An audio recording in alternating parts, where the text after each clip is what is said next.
Lost your erection? Here's what really works. These are all questions for men, so here are the answers.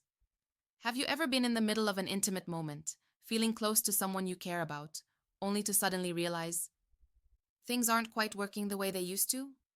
You're not alone. In fact, if you're over 60, this is something almost every man experiences at some point. It's one of those things nobody really talks about at the dinner table, but it's there. Quiet, frustrating, and, let's be honest, a little embarrassing. But here's the thing. Losing your erection now and then doesn't mean the game is over. It doesn't mean you've lost your spark or your value as a man. It just means your body is changing, like everything else does with age. That's natural. And it's why today we're having a real open conversation about what really works when it comes to getting that firmness and confidence back, without jumping straight to pills or complicated treatments. Now, before we get into the nitty-gritty, I want you to know this video isn't about selling quick fixes. We're going to talk about practical, real habits and adjustments you can make in your life, starting today, that truly help. Things that have worked for countless men in their 60s, 70s, and beyond. Things that will help you feel like yourself again. Strong, confident, and in control. Let's get right into it with something a lot of folks overlook: your daily movement. Yes, I'm talking about exercise. Now don't worry, I'm not about to tell you to start running marathons or hitting the gym like a 20-year-old. But here's the simple truth. Your blood flow is everything when it comes to getting and keeping an erection. And as we get older, that blood flow naturally slows down if we're not moving our bodies enough. Sitting too long, being too still, that's the silent enemy. Even just a brisk walk for 20 to 30 minutes a day can make a world of difference. Imagine this. You head out in the morning, the sun's warming your face, fresh air filling your lungs, and with every step, you're not just stretching your legs. You're getting that blood circulating all throughout your body. That includes down there. It doesn't have to be fast. It doesn't have to be hard. It just has to happen. I know a gentleman named Walter, 73 years old, who swears by his daily walk. He says it's like winding up a clock. It keeps everything running smoothly, including in the bedroom. Of course, walking's just one part of the picture. Let's talk about what's on your plate. Nutrition is another silent partner in this whole process. A lot of us grew up on meat and potatoes, rich gravies, maybe a little too much sugar sneaking in here and there. And while that might have worked fine when we were 40, past 60, our bodies need a different kind of fuel. Foods that help keep our arteries clear and our hearts strong. Because remember, an erection is basically a sign that your heart and blood vessels are healthy. So what does that look like? Think about adding more leafy greens like spinach and kale. These aren't just rabbit food. They're packed with nutrients that help boost nitric oxide in the body, which is key for relaxing blood vessels and allowing good flow. Same goes for foods like beets and dark berries. They might not seem exciting at first glance, but let me tell you, they can make a difference you'll feel. Now, I get it. Changing eating habits isn't always easy. Maybe you've got old favorites that you don't want to give up. And you don't have to cut everything out cold turkey. It's about balance. Maybe swap out heavy breakfasts for something lighter, like oatmeal with a handful of blueberries, or replace that evening snack with a handful of nuts instead of chips. Small changes, made steadily, can have a big effect. There's one more point I want to cover in this part of our conversation, and that's stress. You might not think stress plays a role in losing your erection, but it absolutely does. Our bodies don't separate emotional tension from physical tension. If you're carrying around worries about family, health, finances, it shows up in all kinds of ways, and yes, that includes in the bedroom. The tricky part is that many of us have spent a lifetime handling stress by just pushing through. We tell ourselves, that's life, and keep it all bottled up. But our bodies notice. One thing I always suggest is taking some intentional time each day to relax your mind. That could be deep breathing, sitting quietly with a cup of tea, or listening to music that soothes you. For some folks, it's prayer. For others, it's just stepping outside and feeling the breeze. One man I spoke to, George, 68 years old, shared with me that he takes 15 minutes every morning to sit on his porch. No phone, no TV, just birdsong and sunshine. He says it's the best thing he's done for his health in years. And yes, he noticed things improving in the bedroom too. His mind felt clearer, his body more ready to respond. It's important to remember that intimacy isn't just about physical readiness.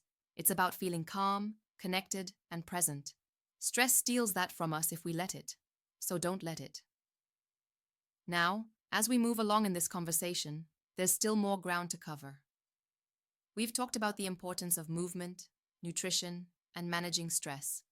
But there are other factors at play that we haven't touched on yet. Things that can make all the difference when it comes to feeling like yourself again. Let's keep going. So we've talked about movement, nutrition, and stress. And you might already be feeling a little more hopeful, just hearing that there are simple steps you can take. But there's more to this puzzle, and I want to share something now that a lot of men over 60 overlook: hydration. Now I know, of all the things to mention, drinking more water might not seem like it has much to do with intimacy. But let me tell you, it does. Your body is like a garden. Without enough water, everything slows down. Your energy, your focus, even your circulation. And as we've already said, circulation is king when it comes to erections. A lot of folks over 60 find themselves drinking less water, maybe because they don't feel as thirsty as they used to. But dehydration can sneak up quietly. It can lead to fatigue, muscle cramps, even headaches. And yes, it can absolutely make it harder for your body to respond in those private moments. If you're thinking, but I already drink coffee or tea, remember, those can actually pull water out of your system because they're diuretics. Same with alcohol. What you want is good, clean water. I usually suggest starting with a simple glass in the morning before you eat anything. It wakes up your system. Then, just keep a bottle nearby throughout the day. Sip on it. You don't need to guzzle a gallon at once. Just steady, regular hydration. Now, while we're on the subject of things you put in your body, let's have an honest word about alcohol. It's a part of many social lives, especially as we get older.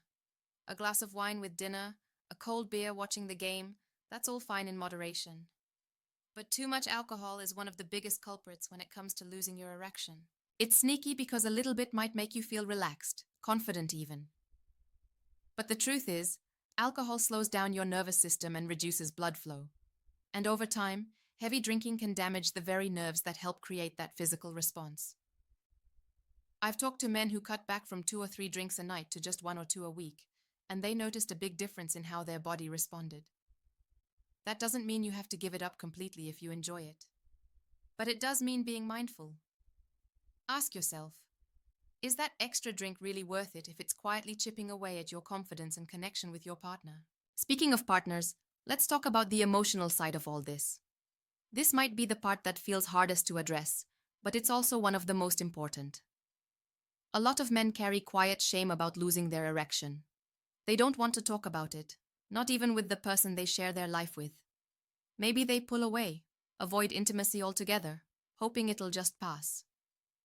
But isolation is not the answer.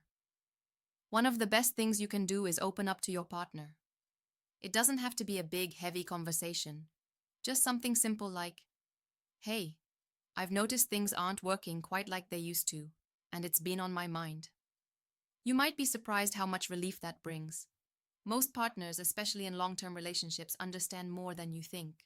They care about you, not just your physical performance, but your well-being. And sometimes when you take that pressure off yourself by speaking up, things actually improve naturally. Because so much of this is about the mind as well as the body. Worry, embarrassment, and trying too hard can create a kind of mental block that only makes the problem worse. I knew a couple in their 70s, Margaret and John. John confided that he'd been struggling with intimacy for a while and felt ashamed. But once he opened up to Margaret, they found new ways to connect that didn't put all the focus on performance. And funny enough, with that pressure gone, things slowly started working again. Connection isn't just about the physical, it's about trust, understanding, and patience. That brings me to another point that's often overlooked: sleep. Now, I'm not just talking about feeling rested, though that's part of it. Sleep plays a direct role in testosterone levels and overall hormone balance. And testosterone is important for both desire and physical readiness. Unfortunately, as we get older, sleep often becomes lighter or more broken. You might find yourself waking up several times a night, or getting up early even if you don't feel fully rested. That's normal, but it's also something to pay attention to. If you're not getting at least 6 to 7 good hours of sleep most nights, your body doesn't get the full chance to recover and reset. One thing that helps is setting a steady routine. Try going to bed at the same time each night, avoiding too much screen time or bright lights beforehand. Maybe sip on some warm herbal tea, something like chamomile, before bed to help you wind down. And again, be mindful of alcohol and caffeine in the evening. They can really mess with sleep quality even if they help you fall asleep at first.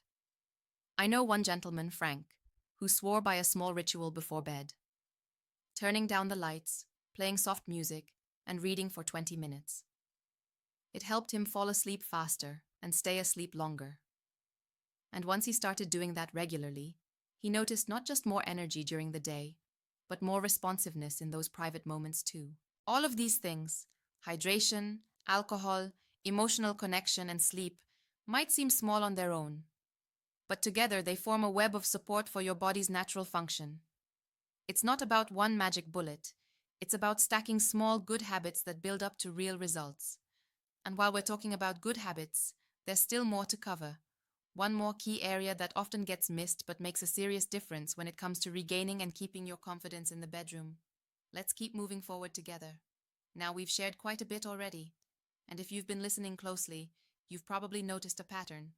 So much of what helps with getting your erection back isn't about quick tricks or shortcuts. It's about taking care of yourself from the inside out. And there's one more piece of that puzzle we haven't talked about yet: strength training. That might sound intimidating at first. Maybe you're picturing big gym weights or bodybuilders. But I'm not talking about anything extreme here. Just basic, gentle strength exercises a few times a week. Things like light dumbbell lifts, resistance bands, or even simple bodyweight movements like standing up from a chair or doing gentle squats. Why does this matter for erections? Because building muscle helps increase testosterone levels naturally.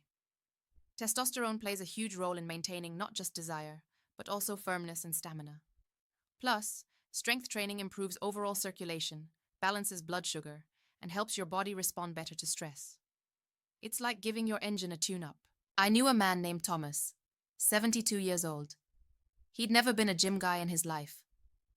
But a few years back, his doctor suggested he try light strength training because he was feeling weak, and, as he quietly admitted, things weren't quite working in the bedroom. So Thomas picked up a pair of 5-pound weights and started doing just a few sets of bicep curls and squats a few times a week. Nothing wild, just steady and consistent. And within a couple of months, he noticed a real change. Not just in how he looked, but in how he felt, including when it counted. You don't need fancy equipment either. Soup cans, water bottles, they can work just fine when you're starting out. The key is consistency and patience. Now, along with movement, let's touch on something equally important: regular checkups with your doctor. I know for some of us, going to the doctor isn't exactly at the top of the list of favorite things to do. Maybe it feels unnecessary or even a little uncomfortable, especially when it comes to talking about things like erections. But the truth is, erectile issues can sometimes be an early sign of other health conditions. Things like high blood pressure, diabetes, or heart disease. When blood flow slows down or arteries get narrowed, it doesn't just affect the heart, it affects everything.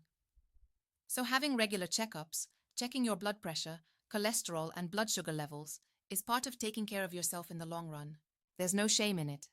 In fact, bringing it up with your doctor can lead to better overall health, and sometimes your doctor may even catch something early before it becomes a bigger problem. I've heard many men say they wished they'd spoken up sooner. And don't worry, it's not always about prescriptions or surgeries.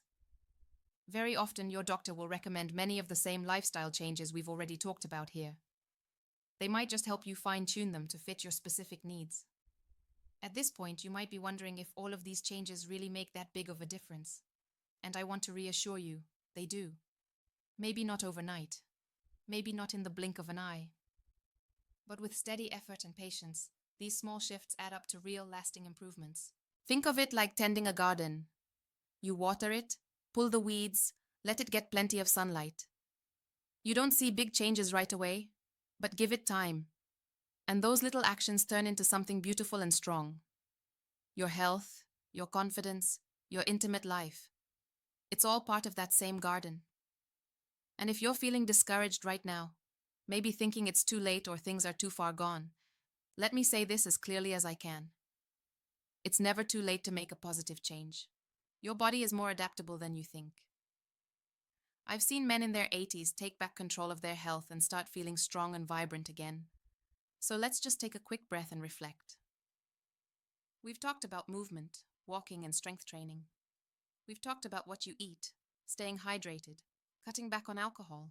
We've covered stress, sleep, opening up emotionally, and staying on top of your health with regular checkups. Each one of these steps is like a piece of a puzzle. Alone, they help a little. Together, they create the full picture. And above all, remember, you are not defined by one part of your body. You're a whole person, with wisdom, experience, and value that goes far beyond what happens in the bedroom. But that doesn't mean you have to give up on that part of life. Intimacy, closeness, and connection, they're just as important now as they were decades ago, maybe even more so. It's about living fully. And living fully means staying curious, trying new things, and not being afraid to ask for help or make adjustments when life changes course. If you found any of this helpful today, I'd love to hear from you. Share your thoughts down in the comments, whether it's something that's worked for you, a question you have, or just a word of encouragement for someone else who might be watching. And if you'd like more videos like this, practical, honest advice for living your best life after 60, be sure to click the like button and subscribe to the channel. That way, you'll always know when new content is coming your way. Most importantly, take care of yourself. Make today the day you take that first step toward feeling strong, confident, and connected again. You deserve it. Here's to living your best life, at any age.